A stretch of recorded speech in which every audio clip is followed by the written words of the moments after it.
The thing about Meghan, the Duchess of Sussex, is that her resilience is not a slogan, a branding exercise, or a convenient talking point, but a lived and visible reality that has unfolded in front of the world over years of relentless scrutiny, distortion, and hostility. And no poll, no ranking, no manufactured media narrative has ever been able to erase that truth, because the more criticism, ridicule, and hate that is thrown in her direction, the more evident her strength becomes, and that alone should force an honest reckoning about why a woman who has done so little wrong has become such a lightning rod for anger, projection, and outrage, because the media repeatedly wants us to believe that it is the masses who dislike her, that she is universally rejected, that her story is one of downfall and failure. Yet when anyone steps back from emotionally charged headlines and actually looks at the numbers, the global reach, the streaming performance, the sales figures, the audience engagement, the sustained international interest in her work and her life, that narrative immediately collapses, since a universally disliked person does not continue to attract attention across continents, does not sustain relevance in industries that discard people quickly, and does not inspire loyalty, empathy, and identification from millions of people who see their own experiences reflected in her story. And what we are witnessing is not public rejection, but institutional discomfort with a woman who refuses to be controlled, refuses to be silent, and refuses to make herself smaller to preserve the comfort of systems that depend on hierarchy, obedience, and unchallenged tradition. From the very beginning, Meghan was scrutinized in ways that others before her were never subjected to, where her confidence was reframed as arrogance. Her intelligence was treated as a threat, her compassion was dismissed as performance, her warmth was questioned, her boundaries were labeled defiance, her vulnerability was mocked, and even her silence was twisted into proof of manipulation, creating a no-win scenario where every action and every inaction could be weaponized against her, not because she was doing something wrong,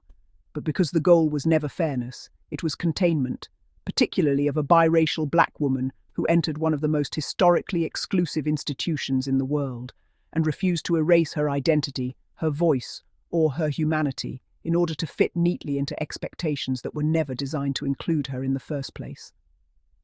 The outrage directed at Meghan has never aligned with her actual behavior, because when stripped of exaggeration, rumor, and innuendo, what remains is a woman who married a prince, built a career both before and after that marriage, used her platform to advocate for mental health, women's empowerment, and social justice, spoke honestly about racism, and made the profoundly human decision to protect herself, her husband, and her children from environments that caused harm. Yet she is treated as though she committed some unforgivable transgression simply by existing unapologetically and refusing to accept mistreatment as the cost of belonging, and that reality exposes how deeply misogyny and racism remain embedded in public discourse, shaping which women are allowed complexity, growth, and grace, and which women are punished for asserting their worth. When lists and polls attempt to rank her as more disliked than individuals accused of or associated with real and documented harm, it reveals a society that is disturbingly more comfortable demonizing a woman who makes jam, tells her story, and sets boundaries than confronting abuse, exploitation, and violence, and that imbalance should unsettle anyone who claims to value justice, accountability, or moral clarity, because outrage that is misdirected is not righteousness, it is distraction, and distraction conveniently protects systems that benefit from misplacing public anger. Much of the hatred aimed at Meghan has not grown from personal experience or independent analysis, but from repetition, from seeing the same negative framing recycled endlessly until it feels familiar and therefore true, because propaganda does not require facts to function effectively. It only requires emotional hooks, consistency, and volume, which is why so many people repeat talking points about Meghan without ever stopping to ask where those narratives originated, who benefits from their persistence, and why so much energy is devoted to tearing down a woman whose actions pose no real threat to ordinary people's lives. There is also an undeniable discomfort surrounding the fact that love changed Prince Harry, not because Meghan controlled or manipulated him, but because being loved in a healthy, affirming, and supportive way gave him the courage to confront long-standing trauma, question inherited roles, and ultimately walk away from environments that were damaging to his mental health and sense of self.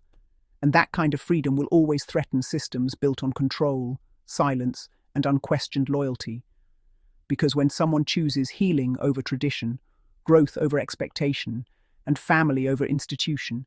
it exposes the cost of obedience and the possibility of another way of living. History repeatedly shows that when a man chooses transformation, the woman beside him is blamed,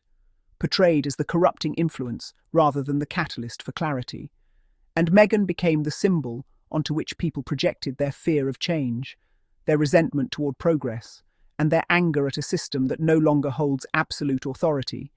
Even though she herself did not dismantle anything, she simply refused to be destroyed by it. The narrative that frames her as divisive conveniently ignores the fact that she did not invent the fractures within the institution she entered. She merely refused to carry the burden of maintaining appearances at the expense of her well-being. And that refusal unsettles people most, because it challenges the deeply ingrained belief that endurance of harm is a virtue, especially for women, and especially for women of colour. The racial undertones in Meghan's treatment are impossible to dismiss, from coded language and dog whistle headlines to overt dehumanization, comparisons, and the relentless questioning of her intentions, credibility, and legitimacy, all of which follow patterns that black women around the world recognize instantly, because it is the same playbook used whenever a black woman enters a space she was never meant to occupy, and refuses to be grateful for mistreatment, refuses to smile through pain, and refuses to accept silence as survival. The scrutiny of her motherhood, her marriage, her tone, her body language, her ambition, and even her emotional responses reflects a broader cultural discomfort with black women who are visible, articulate, and unwilling to self-erode for approval. And yet, despite all of this, Meghan has consistently chosen composure over chaos, intention over impulse, and creation over constant self-defense, which requires a level of emotional discipline and self-awareness that is rarely acknowledged but deeply admirable. She has continued to build projects aligned with her values, to engage selectively and strategically, to speak when it matters and remain silent when it does not, and to protect her children fiercely in a world that has already demonstrated how easily it will weaponize them if given the opportunity, and that protective instinct is not weakness. It is wisdom earned through experience. Her continued success is not accidental, and it is not the product of hype or manipulation. It is the result of clarity, resilience, and the refusal to internalize narratives designed to fracture her sense of self. And the loyalty of her supporters comes from recognizing the double standards at play and seeing their own lived experiences reflected in how she has been treated, particularly among women who have been punished for setting boundaries, speaking up, or refusing to accept disrespect as normal. For many people, Meghan's story resonates not because she is perfect, but because she is human, because she chose herself in a world that demands self-sacrifice from women, and because she survived scrutiny that would have broken many others,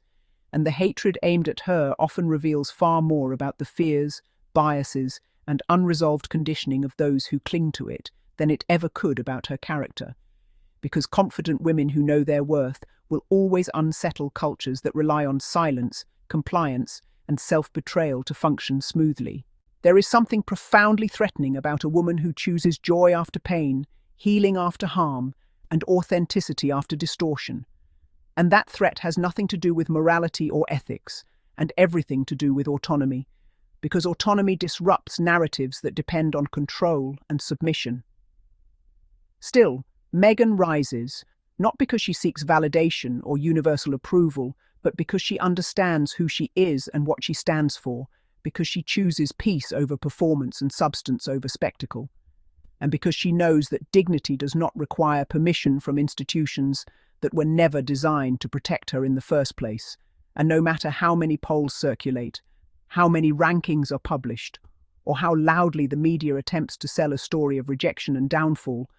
the truth remains visible to anyone willing to look beyond surface narratives and emotional manipulation. And that truth is that Meghan is loved, she is supported, she is heard, and she is standing, representing the reality that survival does not always look loud or vengeful, but sometimes looks like quiet persistence, intentional growth, and the refusal to disappear. And that refusal itself becomes a form of resistance. And for many watching around the world, her story is not one of scandal or failure, but one of endurance, clarity, and quiet power. A reminder that resilience does not always announce itself with spectacle, but sometimes simply continues day after day in the face of efforts to erase it. And in that continuation lies its greatest strength, because despite distortion, hostility, and relentless judgment, she remains present, purposeful, and unbroken. And that is why, no matter how often the narrative tries to bury her, she continues to rise. And why, for so many people, her existence itself feels like affirmation, a reminder that choosing yourself is not betrayal, that setting boundaries is not cruelty, that speaking truth is not aggression, and that a woman who refuses to be destroyed is not a threat, but a testament, because still and always we rise.